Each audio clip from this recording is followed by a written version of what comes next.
Hello everyone, welcome to this video. दोस्तों, मेरा नाम है दीपक और आज के इस वीडियो में मैं आपसे बात करूंगा भारत में राष्ट्रपति को हटाने की प्रोसीजर क्या है।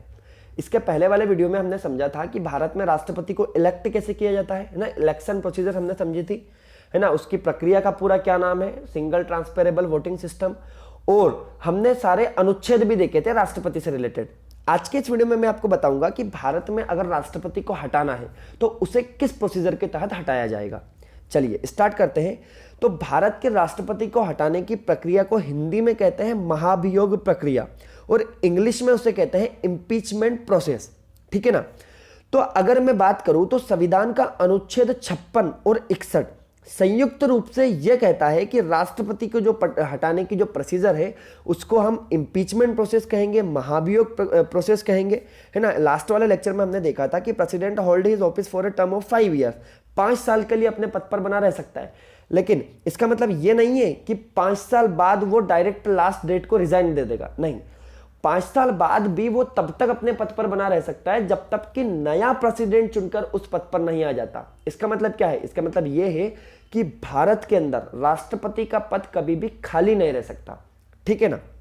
चलिए, तो मैं आपको बता रहा था कि 5 साल के लिए हम उसको चुनते हैं, लेकिन इसका मतलब यह नहीं है कि 5 साल के पहले उसको हम हटा नहीं सकते।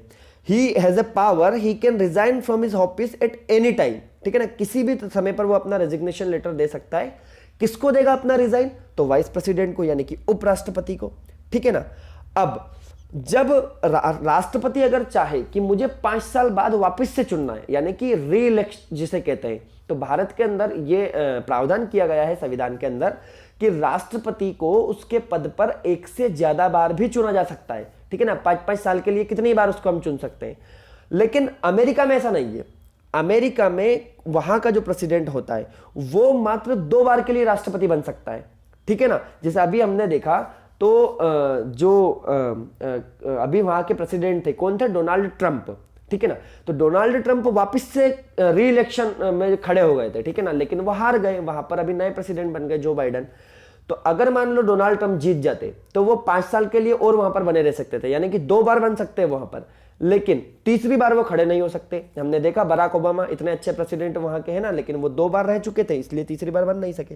तो अमेरिका में ऐसा प्रावधान है, लेकिन भारत के अंदर कितनी बार बन सकता है? अच्छा, अगर मैं इतिहास उठाकर देखूं तो अभी तक मात्र डॉक्टर राजेंद्र प्रसाद अकेले ऐसे भारतीय राष्ट्रपति हुए जो अपने पद पर 2 बार चुने गए।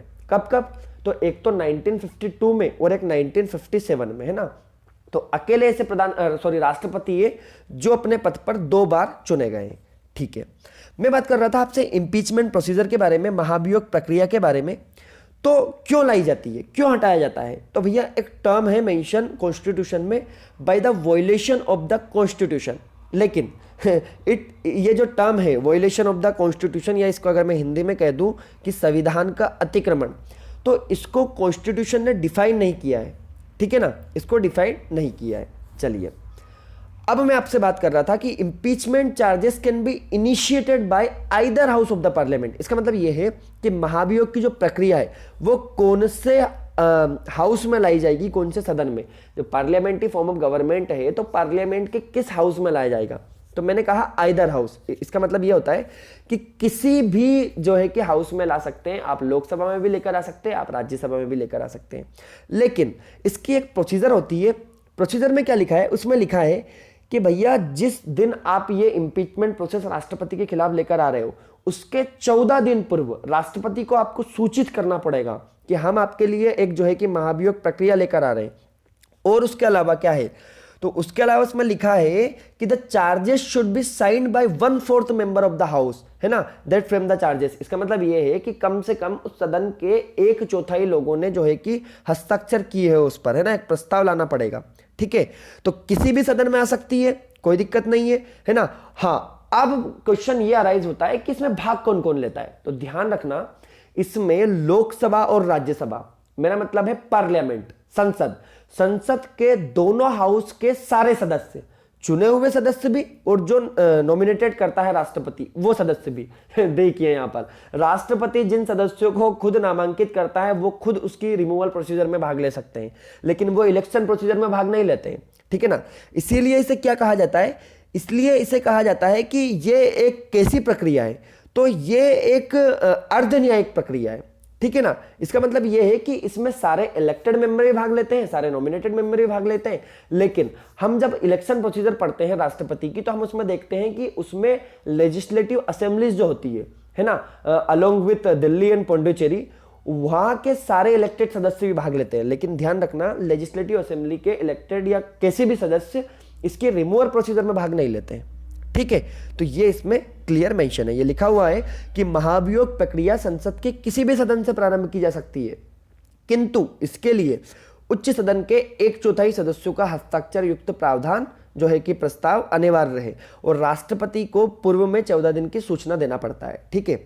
अब आगे क्या होता है, आगे होता यह है कि मान लीजिए कोई एक सदन है, उसने अपने विशेष बहुमत, है ना, विशेष बहुमत मतलब 2/3 बहुमत से अगर यह प्रस्ताव पारित कर दिया, तो फिर यह जाएगा दूसरे सदन में, ठीक है ना। मान लीजिए लोकसभा में प्रस्ताव आया, तो लोकसभा से पास हो गया, ये 2/3 मेजोरिटी से, स्पेशल जो है उसकी मेजोरिटी रहती है उससे, तब ये जाएगा राज्यसभा में। राज्यसभा में क्या होता है, तो राज्यसभा में राष्ट्रपति को यह अधिकार होता है कि वो अपने किसी अधिकारी के माध्यम से अपना पक्ष रख सकता है। वो कह सकता है कि भैया ये जो है कि मेरे खिलाफ महाभियोग लाया जा रहा है, तो इसमें ये जो है प्रावधान है, ये गलत है, मैंने ऐसा नहीं किया है, वगैरह वगैरह। अपना पक्ष वो किसी अधिकारी के माध्यम से रख सकता है, कोई दिक्कत नहीं है ना। तो ये प्रावधान इसमें किया गया है। अब क्या होगा, अब अगर दूसरा सदन भी उस प्रस्ताव को अपने 2/3 बहुमत से पारित कर दे, है ना, यानी कि अपने स्पेशल जो राइट्स होते हैं, स्पेशल जो वोटिंग होती है, उससे अगर पास कर दे, तो फिर राष्ट्रपति को तुरंत अपने पद से इस्तीफा देना पड़ेगा।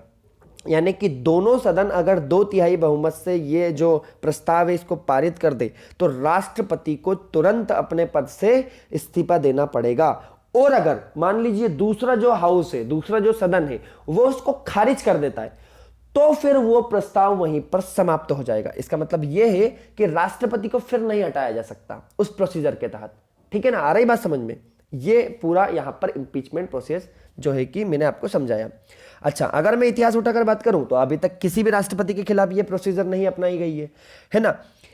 अब बात करते हैं कि अगर मान लीजिए प्रेसिडेंट को उसके ऑफिस से हटा दिया, ठीक है ना, मान लीजिए एक साइड में मान लेता हूं कि मान लीजिए उसको इंपीचमेंट प्रोसीजर से हटा दिया, तब क्या होगा, तब भैया जब उसको हटाया है उसके बाद में 6 महीने के अंदर अंदर, है ना, with in the time of the 6th month, उसको वापस से, मतलब सॉरी उसको नहीं, मतलब प्रेसिडेंट के चुनाव वापस से करवाने पड़ेंगे।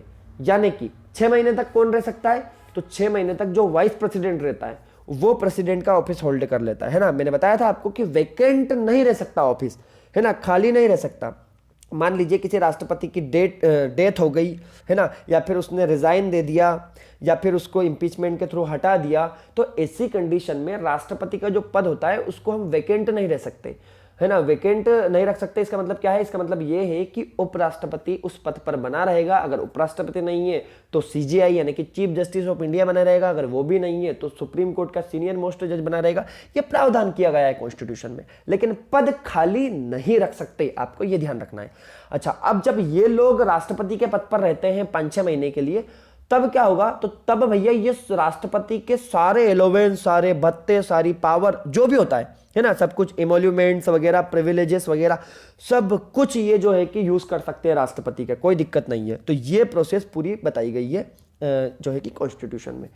आई होप आपको अच्छे से समझ में आया होगा लेक्चर। दोस्तों, अगर मेरा लेक्चर आपको समझ में आया है तो प्लीज इस वीडियो को लाइक कीजिए, शेयर कीजिए और चैनल को सब्सक्राइब कीजिए। Thank you so much.